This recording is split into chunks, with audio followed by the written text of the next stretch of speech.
Hey, welcome back to That Dad Guy. So today I thought I would do a little video on some cleanup. What I want to do is look at first day covers. So growing up, I had this binder that I put first day covers in, and they had sheets like this that had the plastic filament over top, and they were kind of sticky on the inside. If you ever printed off your pictures in the olden days before digital photography, they used to have these sheets that you'd pull back and you'd put your pictures in the album and you would have them for a later date. Unfortunately, over time, the sticky disappears and the plastic just pulls away from the sheet. So what you have, let me just open this up a bit.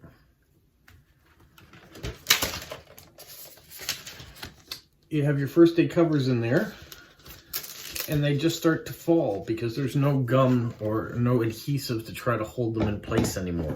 So what I wanted to do was take these sheets that I have that I use for post-crossing, and I'd save and put my received postcards in them and put my first day covers in them instead. And you can see, if they're regular size first day covers, you can fit 4 in one sheet. So we used to have 4 on this piece of paper.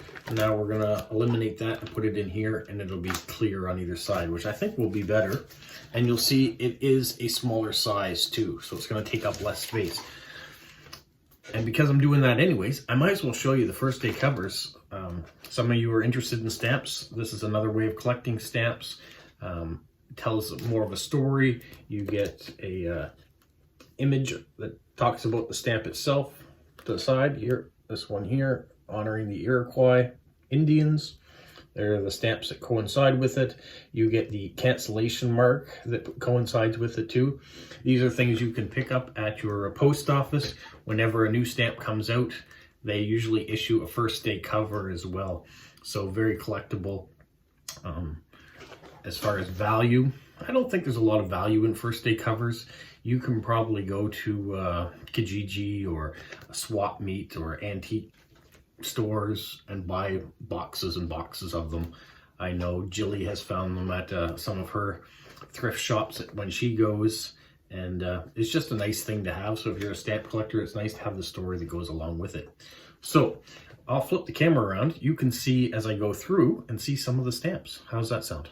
So here we have the Edmonton Commonwealth Games. I'm just going to take the page out. You can see here, you can pull this right apart and the issue comes right off. So Edmonton Commonwealth Games 1978. I'll take that aside. And then you can see the Canadian National Exhibit here. Also 1978. So when it comes to first day covers,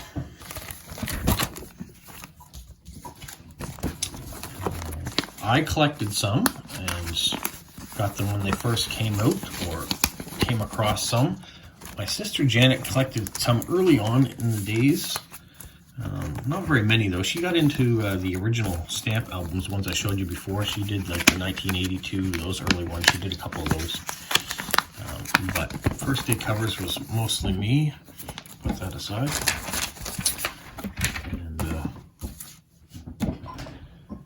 I also got some given by my father-in-law, so he used to collect stamps and he had some, so he gave me the first day covers of those. I don't think they're in this album though. I think they're in a separate place, so I'll have to go track those down.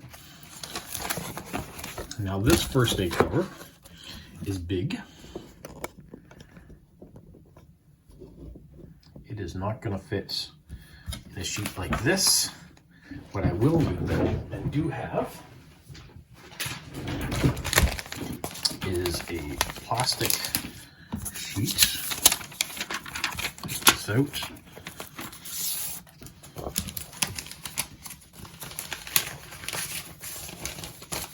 So it can go in a plastic sheet like this instead.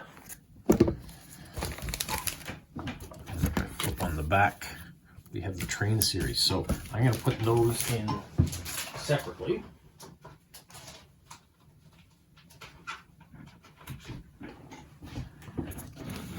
Train series, very nice. Came out in 1984. up a bit higher so you can see it a bit more. The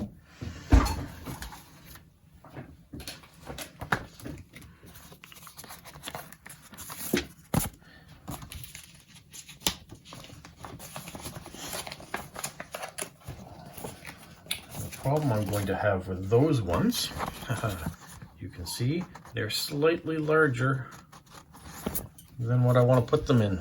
So for right now, I'm gonna have to hold and keep them where they are. And I'm hoping that's not gonna be a problem going forward. Or this video may be very short.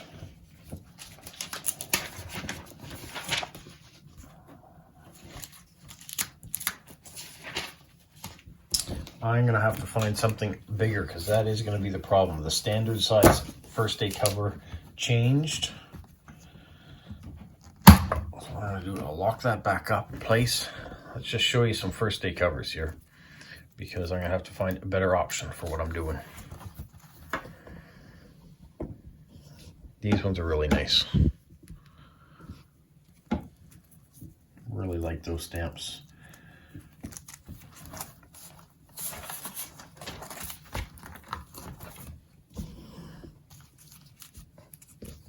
Bring back some memory. So this one here you can see has the 32-cent stamp and then the US stamp as well, so both of them on one. We have the Loyalist stamp up there.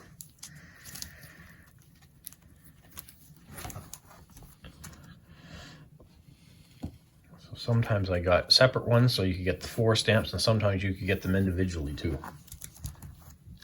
In this case, here's the Christmas ones. So you have the individual ones of 32, 37, and 64 cent, or you can get them all on one first day cover.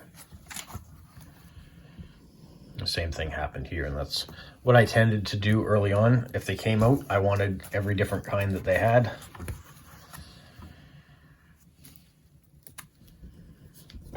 Bring this up a bit higher so you can see them all on one page. Here you've got the Olympic stamps. This came out in 87. The Olympics were in 88, but they came out near the end of the year. You can see the postmark maybe is November the 13th. And here you show the Grey Cup in 1987 was the 75th Grey Cup.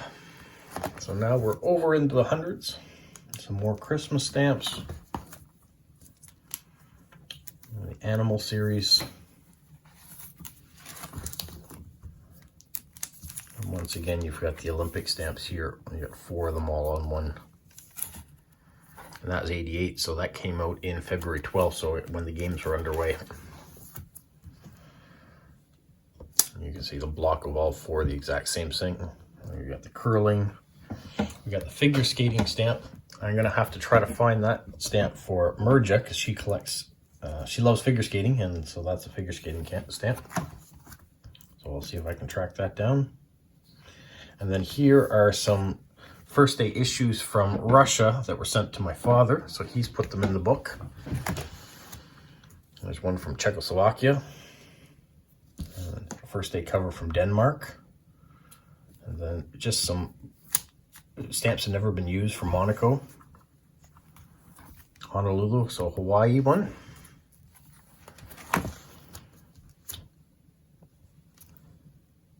There's a first day issue that got sent to me as a child to my address growing up. So no longer there, so it's all right to show that address. But United Nations, so that's where that one came from. And looking at the handwriting, I would say that that was sent from my brother by the looks of things. John F. Kennedy one. And here are some more stamps. Here's first day cover for Queen's University that came out in 1991, and that's where my sister and brother-in-law went to university, so a special value there. Here's the CP Hotel first day cover. My brother worked at CP Hotels, Lake Louise and Banff and the Algonquin. And then here are some new issue stamps that my father had received. These are from England. There's ones from Canada. Ho Chi Minh City one here. big art ones. Wish these still had sticky, we wouldn't have to fiddle with them, but I am gonna have to do something with them because they're starting to fall out of the book, and I don't want them to get bent or ruined. There's a lot of different ones in here. Barcelona, some stamps that came out in 1992 for the Olympics. Trinidad and Tobago, Bombay. These are first day issues from India, which I think came from my sister. They're not actually inside the sheets here, so let me just store them in the sheets.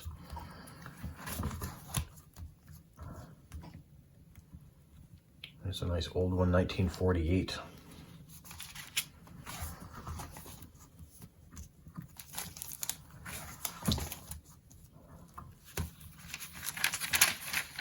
This one, pull it back here. You can see all the nice ones on there, but we have many of them. 1979. So we just got lucky to get a bunch of those for the collection, and then the rest. A couple that are out of order here. One from Israel.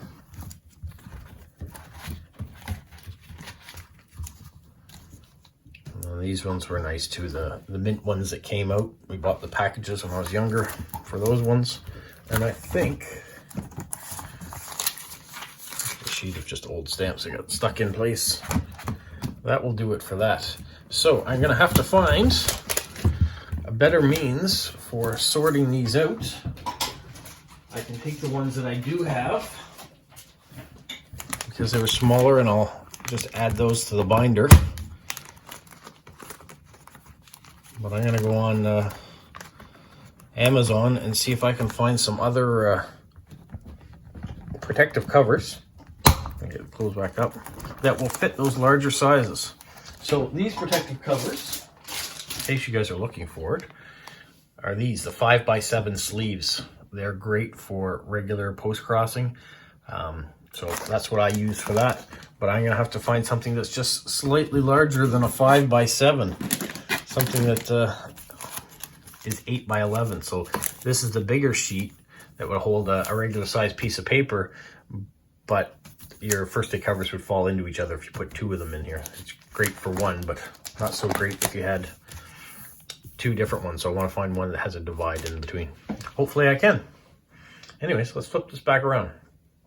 Well, I didn't get to organize as much as I wanted to do today because I didn't have the right size protective sheets. So I will have to go on Amazon and see if I can find something that's going to be better to suit the needs of these first day covers. But I was able to show you what first day covers look like, what the benefit of collecting them, and the difference between that and just collecting the regular stamp. So maybe it'll pique your interest in, maybe you guys will want to do that. Or maybe you've got some first day covers, you've got no use for them, and you want to send them this way, you can do that too. But whatever it may be, I wanted to show you how I was organizing things. It's a lead-in to the video that I've been requesting the last couple of videos, asking for you to send me a submission with about a 1-minute video on how you sort your postcards. That's either the postcards that you're getting ready to send out that are blank, or your incoming ones that you have coming in from Postcrossing and swaps. Just make sure you include your name and where you're from, so that can be part of the video. I've had videos from the United States, Canada, and Great Britain so far. It would be nice to see some other countries too send me some submissions, and this can be a truly global outreach again, just like the mailbox videos were. So hopefully that will come to fruition. Until then, I guess I've got to go on Amazon and find the protective sheets that are going to work for me. So for now, I'll say stay safe. What, Polo? You say like, subscribe, share, and tell all your friends? Who's a good boy? Who's a good boy?